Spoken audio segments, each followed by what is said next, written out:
My name is Rachel Miller. I'm 29 years old. And I work as an ICU nurse at one of the busiest hospitals in Chicago. I rent a one-bedroom apartment near the Lakeview area, keep a rotating shelf of indoor plants alive, and have a cat named Nelson who judges my every life decision with quiet contempt. I've always done things the right way, paid my bills on time, took overtime shifts when I needed extra cash, never asked my parents for help after college. So you can imagine my shock when I opened a letter from First Alliance Credit Union demanding repayment on a $60,000 auto loan. A loan I never applied for. A loan I never signed. At first, I thought it was a scam. One of those phishing letters designed to make people panic. But everything looked legitimate. The logo, the formatting, the loan number. Then I saw my name, my full name, and a signature that looked so much like mine, I had to hold it up to the light. My hands were shaking. My stomach dropped. I remember whispering, over and over, "What is this? What is this?" I called the bank. They confirmed the account was real. It was opened 2 months earlier under my name, with my social security number. And yes, that signature was on file. The loan had been used to purchase a brand new Dodge Ram 1500 Dodge. I've never even driven a truck. That night, I couldn't sleep. I kept looking at the documents, staring at that signature. It was mine, but it wasn't. And just when I thought things couldn't get more surreal, I found out the truth. My brother Josh took out the loan. My parents knew, and no one told me. Growing up, I always felt like I was running a quiet race my brother didn't even bother entering. Josh is 3 years older than me. He was the golden child. Loud, charming, a little reckless. My parents always said he had big dreams, even when those dreams kept changing every 6 months. Meanwhile, I was the one with the planners and color-coded flashcards. I was the one who stayed up studying, while Josh snuck out. When I got an A, it was expected. When he passed a class he nearly failed, it was a miracle worth celebrating. I didn't resent him, not then, but I did start to understand that the rules were different for each of us. Our house had 2 sets of expectations. Mine were quiet, strict, and invisible. His were flexible, emotional, and always came with a cushion. When Josh racked up credit card debt in college, my parents paid it off. When I asked for a second-hand laptop for school, they said I needed to learn the value of money. I moved out at 17 after getting a scholarship to nursing school. I waitressed on weekends and slept 5 hours a night to finish my degree early. Josh dropped out of business school, moved back home, and told everyone he was starting a company. 10 years later, he's still starting something. Last I heard, he was flipping crypto, or cars, or couches. It's always something. My parents never seemed to mind. They said he just needed more time, more support, more faith. And when I visited home, it was like nothing changed. Josh would be on the couch, and feet up, playing video games while I helped clean the kitchen. If I said anything, Mom would give me that tired look and say, "He's your brother." Beginned. So I was kind. I kept my head down. I worked holidays and sent them gift cards. I called every Sunday.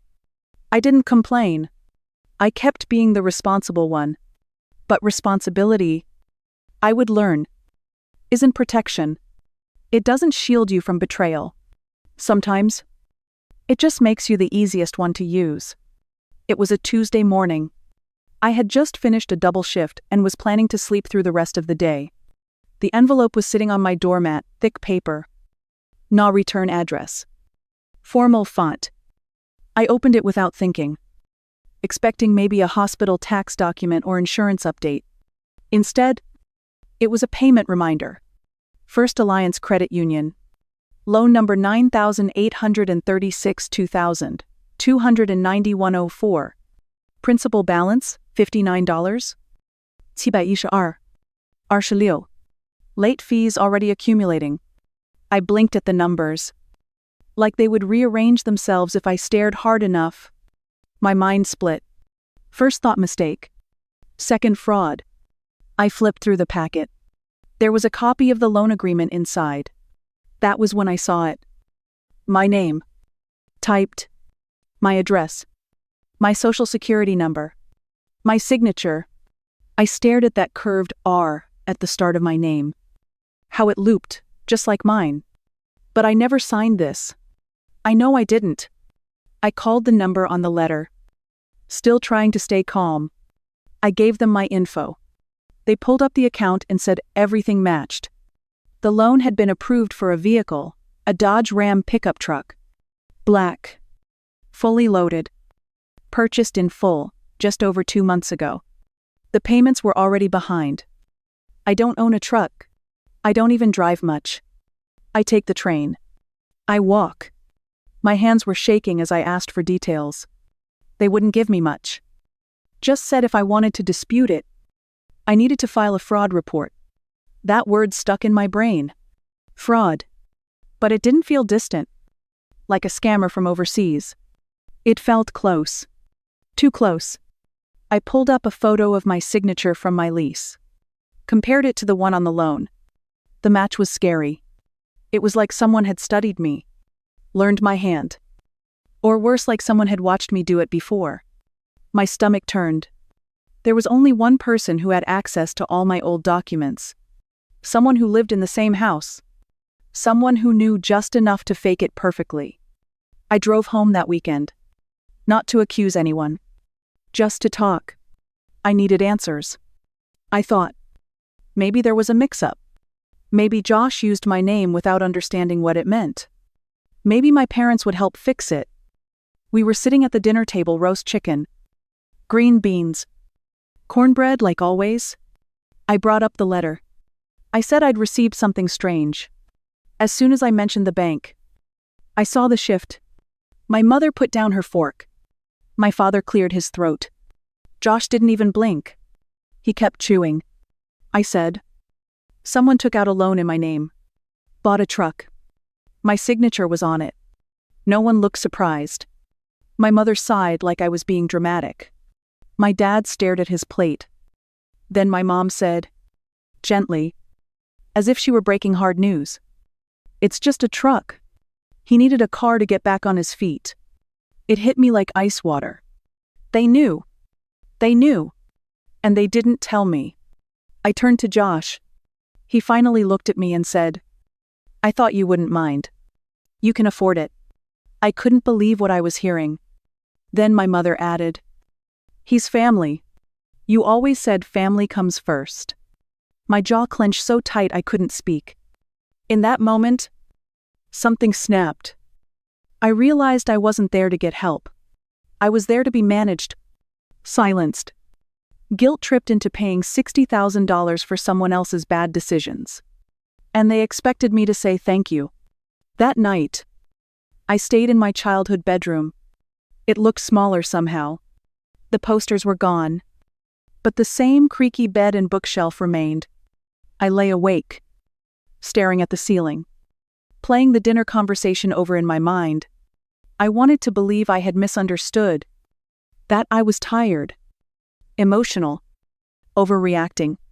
In the morning, I confronted them again. I said it clearly. This was identity theft. It was illegal. I could lose my license. I could go to jail. My mother didn't flinch. She said, you work in a hospital. You'll always find work. Josh is struggling. It's not the same. My father looked at me with something like disappointment. He said, you've always been the smart one.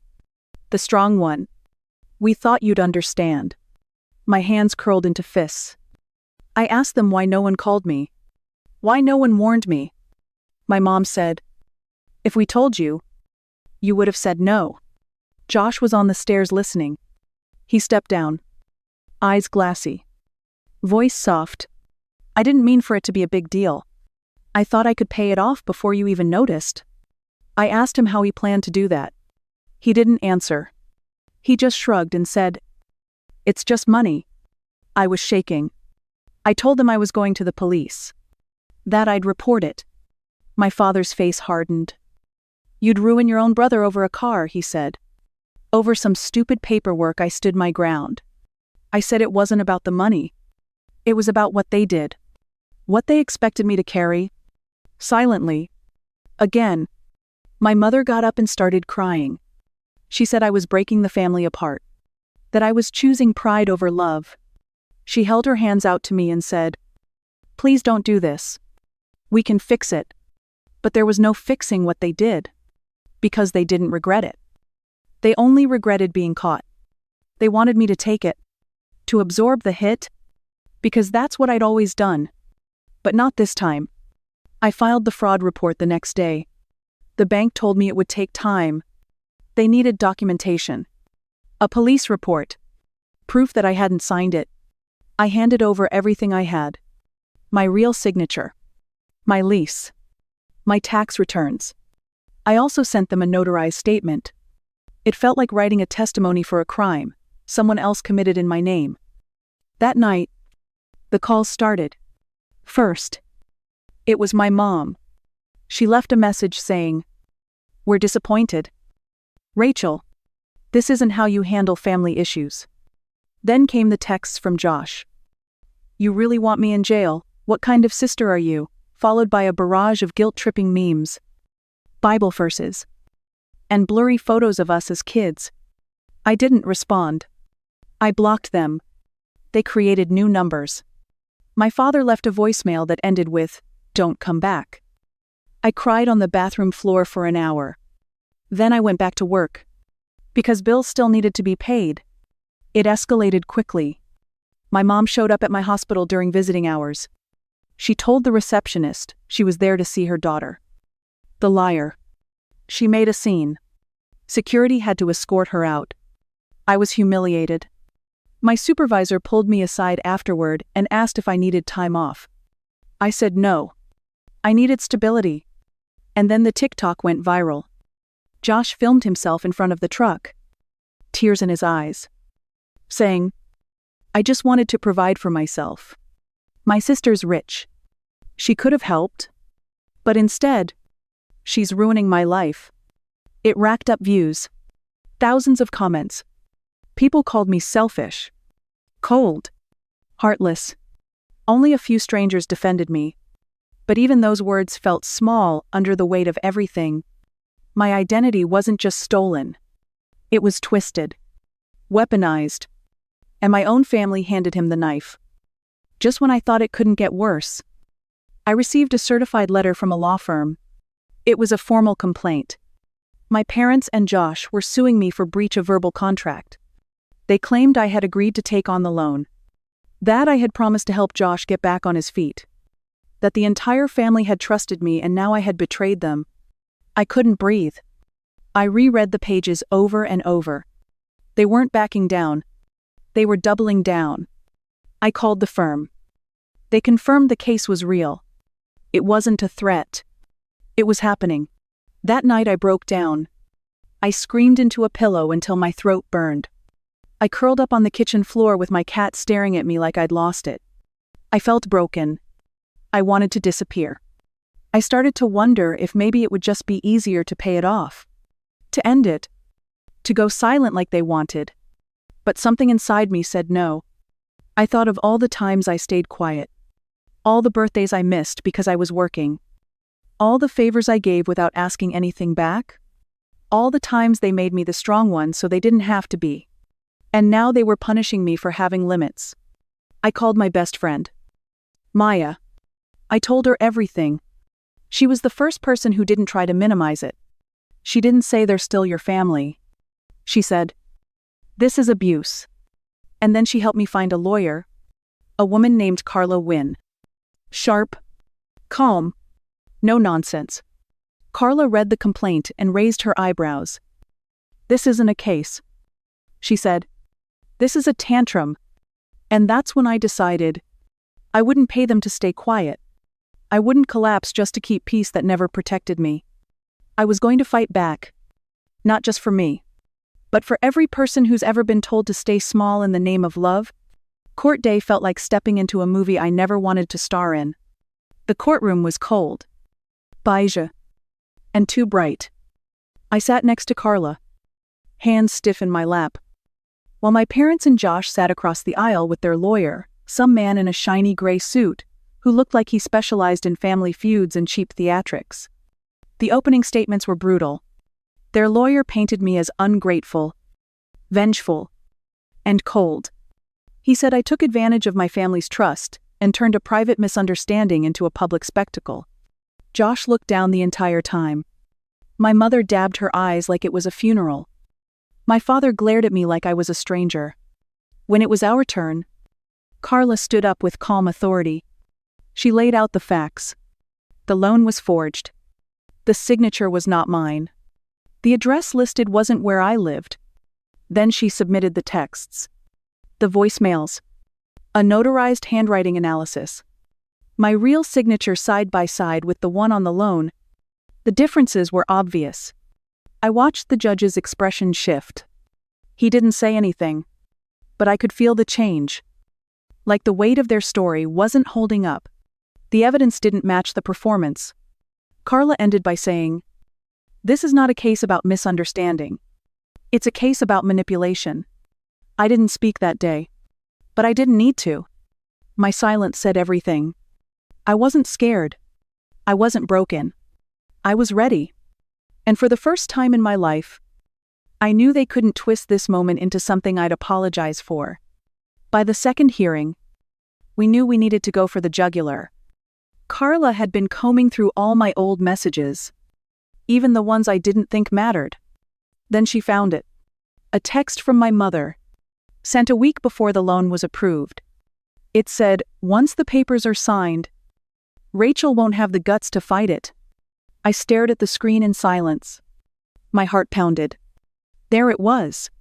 Proof not just of knowledge, but intent. They hadn't just covered for Josh. They planned it. They counted on my silence. On my shame. Carla submitted it into evidence. The judge read it out loud. The room fell still. My mother's face turned pale. My father shifted in his seat. Josh looked like he wanted to vanish. No one said a word. No more tears. No more theatrics. The judge asked their lawyer if they wanted to respond. He stuttered something about context. But it was too late. The damage was done. The story had collapsed under its own weight. For years, I had been made to feel like I owed them everything. Like love meant swallowing hurt quietly. But that message, it set me free. They expected me to break. Instead, I brought the truth to the surface. And in that sterile courtroom, surrounded by silence, they had nowhere to hide. The ruling came 2 weeks later. The judge dismissed the lawsuit with prejudice. He called it a clear abuse of civil litigation. He ordered them to cover my legal fees. It should have felt like triumph. Like justice. But all I felt was tired. I didn't cry. I didn't celebrate. I just sat on my couch, cat curled in my lap, and let the quiet settle. My phone was silent. No one called. No one apologized. I knew they wouldn't. My parents were too proud. Josh was too entitled. And I was finally done trying to earn something they never intended to give. I packed up my apartment a month later. Moved to a new city. Somewhere slower. Quieter. I didn't tell anyone where. I changed my number. I even switched jobs. A smaller hospital. Less chaos. More breath. People ask me sometimes if I miss them. If I think they'll ever come around. I don't know how to answer. I don't miss the manipulation. I don't miss the wait. But I do grieve the version of family I thought I had. The one I kept building in my mind, hoping they'd finally match it. That's the thing no one tells you. Sometimes the win doesn't feel like winning. Sometimes it's just a line in the sand that lets you walk away. But even if I walked away alone, I finally knew which direction was mine. Healing didn't come overnight. At first, it felt like I had just escaped a burning building. Safe. Yes, but singed. I'd stare at my phone. still expecting another text. Another guilt trip. I jumped every time an unknown number called. I wasn't free yet. I was just out. But slowly, I started building something new. I found a therapist who specialized in family enmeshment. She didn't ask me why I cut them off. She asked me how long I'd been surviving them. For the first time, someone named what I had lived through. It wasn't drama. It wasn't overreacting. It was a pattern. And it was real. She helped me understand that boundaries weren't walls. They were doors I chose when I decided who got to come in. I started saying no more often. I started asking, what do I want instead of, what would they approve of? I joined an online group for people who'd experienced financial abuse by family. I wasn't alone. Not even close. I started volunteering with a local organization that helps women regain financial independence. I taught a class once a month about budgeting, credit protection, and how to say no without guilt. I met women who'd lost everything to people they loved. I met women who were just starting to say no. We shared stories. We held space. We reminded each other that survival wasn't selfish. It was sacred. And slowly, my idea of family changed. It became less about blood, more about trust. I found it in friends, in community, in strangers who understood. It wasn't loud or dramatic, just quiet moments of peace that reminded me I wasn't broken. I had just been brave enough to walk away. If you're watching this, and some part of my story sounds like yours, this is for you. Maybe you've always been the strong one, the one who carries the weight so no one else has to. Maybe your love has been taken for granted, measured by how much you're willing to lose for others. Maybe your family taught you that silence is loyalty, and self-sacrifice is love. I believed that, too. But here's what I know now. Real love doesn't require you to disappear. It doesn't ask you to bankrupt yourself emotionally, financially, spiritually for someone else's comfort. You are not a wallet. You are not a scapegoat. You are not selfish for choosing peace over dysfunction. If you're feeling isolated, I promise you're not alone. There are more of us than you think. People who've drawn the line, who've said enough, and who are learning how to live on the other side of it.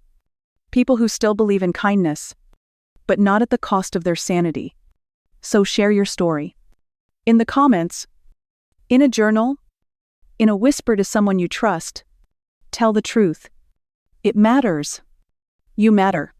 And if no one said it yet, let me be the first. I'm proud of you. For surviving. For seeing clearly. For walking your own way even if it's lonely at first. You are not the villain for saving yourself. You are the beginning of something better.